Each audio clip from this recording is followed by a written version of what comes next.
There are two important components to a wonderful dinner party, besides a great menu, of course. And number one is music. Nothing can transform your evening into an event better than music.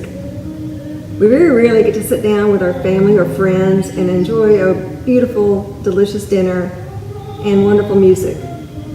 It's just something we don't have the time to do, and when we do it, it is so special. I usually leave the playlist to my husband Randy.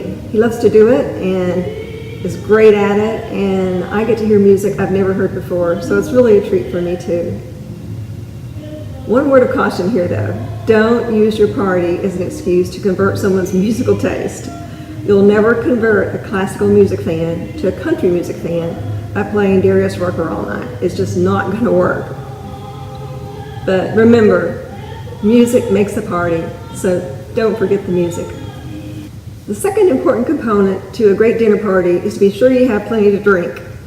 I usually try to include several red wines, white wine if it's summertime for sure, maybe a rosé. Wines don't have to be expensive. You can find great wines at great prices. You know, I'm the biggest sucker in the world for buying a bottle of wine because I like the label. But just be sure you have a great selection so that people can have different types of wine. I'm not really a wine snob that says you have to have red if you have red meat. People these days drink what they like. Also be sure to include something for people who don't drink or people who want to mix drinks. Be sure you have a good seltzer water and a couple of bottles of some sort of liquor that people can mix their own drinks. It's fun to have oranges and lemons and stuff people can slice into their drinks and make their own invention at your party. It's just a great thing to do. My sister gives me the best advice. She always says, when you've got your wine in your cart and you're ready to go, always buy at least one more bottle of each. Then you'll have enough. So be sure to include some great beverages so your guests can appreciate everything that you've done for them and raise their glass to you in a wonderful toast.